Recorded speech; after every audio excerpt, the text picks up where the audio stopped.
Welcome. This is the House of Wisdom podcast, and today we want to cover some topics about the House of Wisdom and give you guys that don't know about the House of Wisdom a better understanding of what we do and how we help out the community. So here's our president and founder, Ahmad Abid, and I'm going to ask him some questions, and we're going to get a better understanding together of what the House of Wisdom is really all about. So, Ahmad, what is the House of Wisdom, and what do we do? The House of Wisdom is a non-profit organization based on Linwood, Washington. And at the House of Wisdom, we are empowering the community by education, diversity, community empowerment, and inclusion. Right on. Those sound like some strong values. Right. And, these values has made it more stronger because we believe in these values and this will help the community to be empowered. I love it. So, a lot of people wonder, how did the House of Wisdom start? What led to the creation of the House of Wisdom? And so I want you to kind of talk about that for our audience. How did it all start? Yeah, so the House of Wisdom was started by a need in the community. There was a need in the community.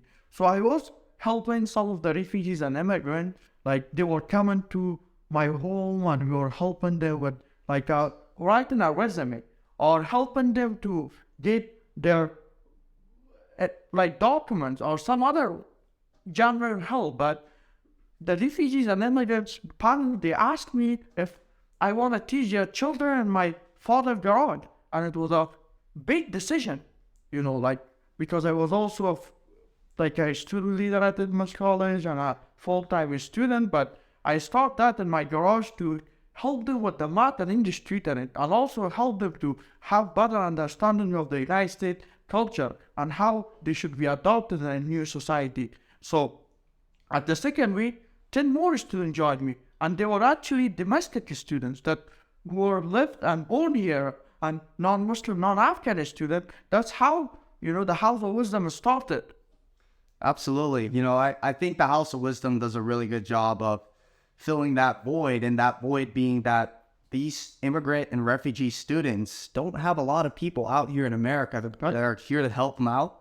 And I know that personally with my family, my parents are both immigrants from Japan and Korea, and the transition coming to America, trying to find success, trying to learn the language, trying to do well in school, it can be overwhelming. It can be really challenging, and there's actually a lot of people that kind of look down on you just because you don't speak the native language. Right. You bring a really good point, because, when I came to the United States, I didn't have any community beside my family.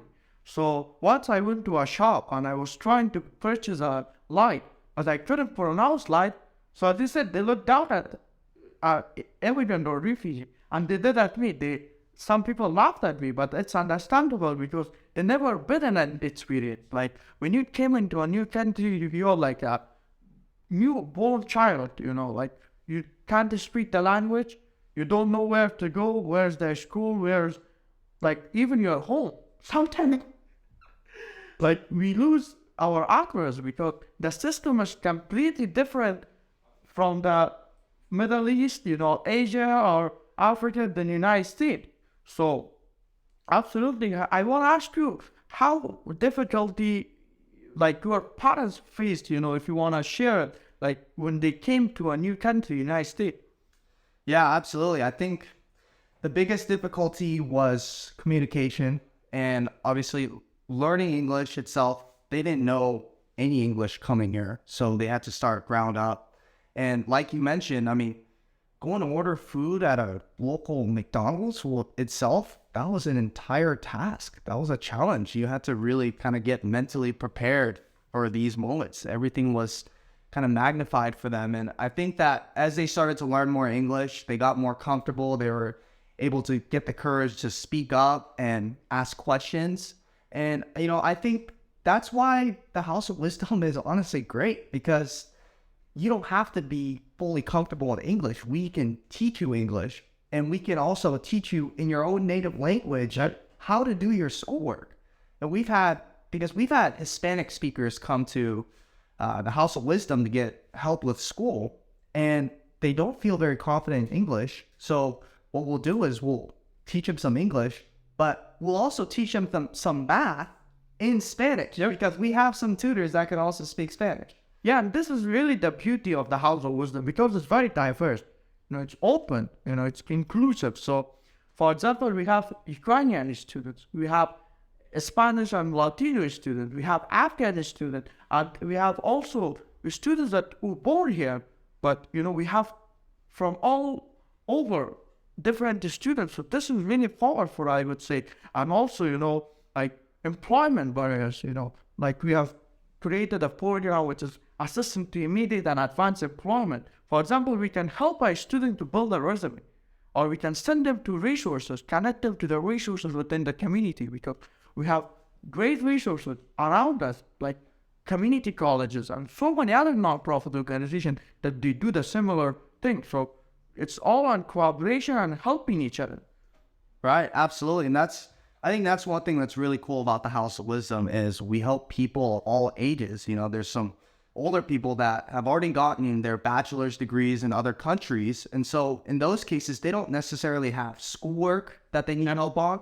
But that's why our job placement program comes into place. And, our House of Wisdom itself has connections to many different places to work at. And so, I know that we do a lot of work with getting these new immigrants and refugees' resumes to really show when they apply to jobs in America. Right. And this is really important, because when refugees and immigrants came to a new country, they were looking for employment, for example, opportunities. They were looking to get involved, but there should be some assistance to that. And language is important, culture is important, right? They should feel belong to the new country. So that's basically what we do, and specifically.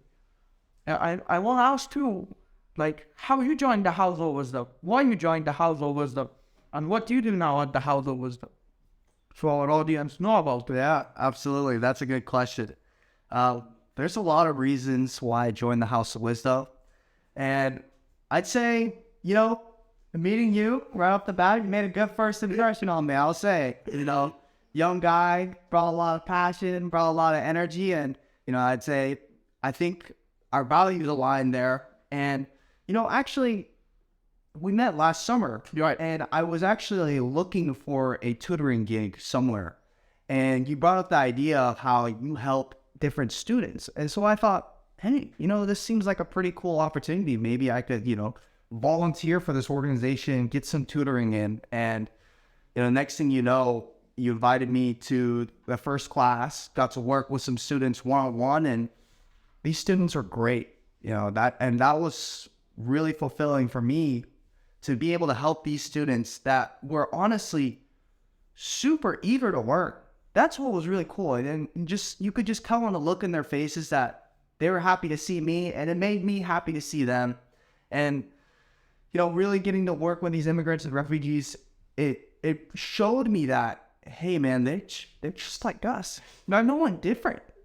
I mean, they're human too. And I feel like in America, just because these immigrants and refugees don't speak English, a lot of people tend to look down on them and look at them as less of a person. But what I like to think about is, imagine if you and I went to go to school in the middle of Germany, and how we would feel, and how we would navigate the scene in Germany. I don't really know much about Germany, right? I've had bratwurst, you and I have been to Leavenworth, but, knowing the educational system, understanding the culture, speaking in German, how are we going to do that? That's probably going to take some time. And if I were to go to Germany, I think it would be really helpful to know that there's a free tutoring service where I can learn both German and know how to do well in school. And that's what the House of Wisdom provides for immigrants and refugees that come to America. And so, yeah, it's kind of part of that mission was really exciting for me. And I just want to be a part of it. Yeah, and you joined the board. That was great, because your work is really important. And as a vice president of operation and the head for our tutoring services, now we have 15 volunteers from different backgrounds, very diverse volunteers, and also diverse board, which has made it really exciting. So I want to ask one more thing, that what is this? How the wisdom provide services? Is it for free, like the math and English, or students have to pay for it? Because I know math and English tutoring is pretty expensive, like our price school tutoring, because we only not do math and English, but we also help with the subjects too if a student brought it to us. That's right. That's right. Yeah, the House of Wisdom's tutoring services are actually very unique. And what we do is we actually provide free math and English tutoring. And we do this because we know that everyone's got a different financial situation. And we want to make sure that quality tutoring services are available to everyone, regardless of where you're at financially. And, we've seen a trend that ever since COVID, ever since 2020, a lot of kids were taking online classes during their foundational years of school. I mean, there were third graders that were out of school doing online class. And so once kind of COVID cleared out and they got back to school, the focus wasn't there anymore, right? And that just increased the demand for tutoring ever since. And what we saw is there's a lot of businesses, tutoring businesses, and I'm not going to list any names of any companies, but they jacked their prices up, right? And they saw it as a business opportunity, right? Whereas with us, we really care about the students. And I think you and I were personally impacted by immigrants and refugees, you being an immigrant yourself and me having family members that were immigrants and refugees. So I think, coming out with this free tutoring service is really just out of heart. And none of our tutors, we don't get paid, man. We do this out of passion. We do this to help people. And yeah, I love our tutoring team, because if you were to take a photo of all our tutors, you'd see all sorts of colors. Right, and the tutoring can be very expensive. Like, we're also making our equity in education. So what does this mean is that we're providing this for all community, not only immigrant and refugee. Although we have limited, but we are inclusive and we open it to all the students. We don't ask for their financial status. Come get their help. And if they need, we will make it double, make it multiplied it. So we are here for the community as a whole. Yeah, absolutely, man. Great. Absolutely. Yeah. Yeah, and to add on, I just want to talk about that. When we do bring on tutors at the House of Wisdom, we emphasize the importance of not making the kids feel ashamed when they ask questions. I mean, a kid could ask what 1 + 1 is. And we're honestly not going to shame you. I think that it's so important to ask questions. And I think that when you're in a big classroom setting with a bunch of other students, sometimes you could be a little bit shy to speak up and ask a question because you feel like you're going to get clowned on. You feel like you're asking a stupid question. But here, really, the floor is open. You can say whatever you want, and we'll offer our thoughts on it. We'll help you out. And I think that's the greatest thing about the House of Wisdom is it really feels like a home away from home. And it's our tutors really get to know you too. We don't just sit here and take notes and do school. We look at what exactly you need help with. We have different ways to teach it. It's not boring, it's not like boring, come and help you go away. It's not basically for money, but it's for the love, for the community, for the commitment we have for our community. So we make a real connection with the student, like a family, like a brother and sister that is helping, like a student, and we love to see our result, how our students have developed so far, and we see this result. Yeah, that's right. We're seeing every single student that's worked with us has gotten better grades. But, hey, it's been a great conversation with you, Ahmad, and, I love to keep talking. We could talk for hours, but, for our viewers, I hope that helped you guys get a better understanding of what the House of Wisdom is about, our mission, our goals, how we operate, and we want to keep providing content so we can keep you guys informed on what we're all about. If you want to keep following us on social media, we have Instagram at House of Wisdom WA, and we also have a LinkedIn page at the House of Wisdom. So please give us a follow. And don't forget that we also have a Facebook page, and it's also the House of Wisdom, and also we have a website too that is www.thehouseofwisdomwashington.org. So visit our pages and let us know if you have any question. Thank you. Thank you.